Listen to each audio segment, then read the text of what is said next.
আরে সামহা, এই শীতের দিনে বাসন্তী কোন সাবান দিয়ে স্নান করে রে? বাসন্তীর হাত পা গুলো দেখ, অনেক ফর্সা হয়েছে বাসন্তী।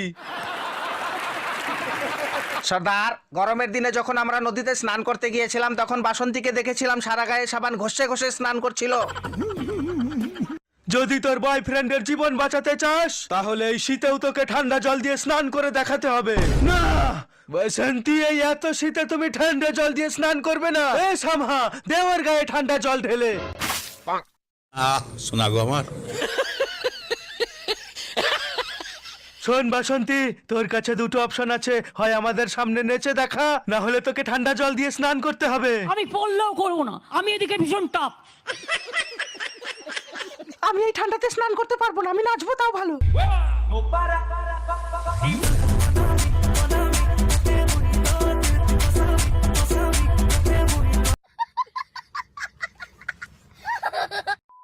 কিরে, তুই আজকেও চান করিসনি? বিগত 1 মাস হয়ে গেল তুই একদিনও চান করিসনি। এরকম করলে একটাও মেয়ে পড়বে না, সব মেয়ে তোর গায়ের গন্ধে দূরে চলে যাবে। আমার জন্য না হোক, মেয়ে পটাতে চাইলে আজকে চান কর। জীবনে আর কিচ্ছু চাইবো না তোমার কাছে, শুধু একবার স্নান। আজকে স্নান করো তুমি। ক্ষমা করো, আমি পারবো না। পারবে না? ও কিছুতেই চান করবে না রঞ্জু। ও একদিন ওর বগলের দুর্গন্ধ শুকিয়ে আমাকে অজ্ঞান করে দিয়েছিল। আমি কিন্তু বৌদি নই জয়ন্ত। বৌদি তোমার বগলের গন্ধ সহ্য করে নিলেও আমি কিন্তু তোমার বগলের দুর্গন্ধ সহ্য করব না। আমার নাম রঞ্জুদা। আজ পর্যন্ত কারো বগলের দুর্গন্ধ শুকিনি, আজও শুকবো না।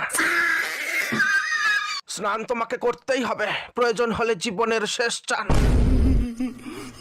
চান করবে না? না রঞ্জুদা, বল স্নান করবি কিনা বল। দেখো জয়ন্ত, আমি তোমাকে শেষবারের মতো বলছি, স্নান করবে কিনা বলো। না, আপনি আমাকে মারতে মারতে মেরে ফেললেও চান আমি করতে পারবো না রঞ্জুদা, খুব ঠান্ডা লাগে। চান করবে না? না, ঠান্ডা। রঞ্জু, ছেড়ে দে ওকে। রঞ্জু, ছেড়ে দেবো? হ্যাঁ ছেড়ে দে। নোংরা ছেলে কোথাকার, এত করে বলছি একবার স্নান করতে পারছে না। কেন চান করছে না তোরা কেউ জানিস না, আমি জানি। আচ্ছা, জয়ন্ত যদি চান করে তাহলে আর ও হয়তো কোনোদিন বাবা ডাক শুনতে পারবে না। বাবা হতে পারবে না? কেন? জয়ন্তকে হঠাৎ একদিন পাড়ার লোকে ধরে স্নান করিয়েছিল। তারপরে জয়ন্তর টুনটুনিটা ঠান্ডায় একেবারে ছোট হয়ে গিয়েছিল। তোকে আর চান করতে হবে না রে। আমি সব সহ্য করতে পারি, কিন্তু কম্বলের ভিতরে পা দিলে আমি সেই গন্ধ সহ্য করতে পারি না। আর তোমার পাদের খুবই দুর্গন্ধ হয়। আমার পা এসেছিল তাই পেঁধেছি, তার জন্য তুমি আমাকে দোষ দিচ্ছ কেন? তোমার দোষ এটাই যে তুমি তোমার পায়খানা চেপে পেট ফুলে থাকলেও শীতের ভয়ে পায়খানা করো না, আর গ্যাসগুলো কম্বলের মধ্যেই ছাড়ো। ভবিষ্যতে আর কোনোদিন তোমার পা দিলে কম্বলের ভিতরে তুমি পাতবে না। তুমি বা তোমার মা পাদলে তখন তোমাদের নাকে গন্ধ লাগে না? তোমার মা তো সারাদিন ভরম ভরম করে পাদ মারে, একদিন তো তোমার মা পাততে পাততে হেগেই ফেলেছিল।